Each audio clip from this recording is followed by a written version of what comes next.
Hi అండి, welcome to ధన smile vlogs. ఈరోజు మీ అందరికీ సేమియా కేసరి ఎలా తయారు చేసుకోవాలో ఈజీగా చూపించేస్తాను. వచ్చేసేయండి.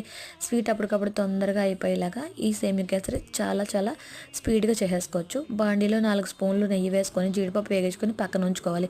అలాగే సేమియాని దోరగా వేపించుకోవాలి, రెడ్ కలర్ వచ్చే వరకు. గోల్డెన్ రెడ్ కలర్ వచ్చాక సేమియాలోకి 2 గ్లాసుల వాటర్ బాయిల్ చేసుకొని పక్కన ఉంచుకోవాలి. 1 గ్లాసు సేమియాకి 2 గ్లాసులు వాటర్ కొలత. ఆ వేడివేడి వాటర్ని సేమియాలో పోసి బాగా ఉడకనివ్వాలి. బాగా ఉడికిన తర్వాత మనం ఏ గ్లాస్తో సేమియా తీసుకున్నామో ఆ గ్లాస్లో సగం బెల్లం, సగం పంచదార, అలాగే 2 యాలకులు దంచి వేసుకున్నాను. కొంచెంగా పాలు కూడా పోసుకోవచ్చు. లాస్ట్లో ఉడికిన తర్వాత తీగపాకం వచ్చిన వెంటనే కట్టేయాలి. కట్టేసిన తర్వాత ఒక 5 మినిట్స్కి సర్వ్ చేసుకుంటే చాలా బాగుంటుంది. ఇది బాగా ఉడకనిచ్చేదాకా ఉంచితే కనుక గట్టిపడిపోతుంది. తీగపాకం వచ్చి ఇలా జారుగా ఉన్నప్పుడే కట్టేయాలి. అప్పుడు జ్యూసీగా ఉంటుంది. ఎంజాయ్.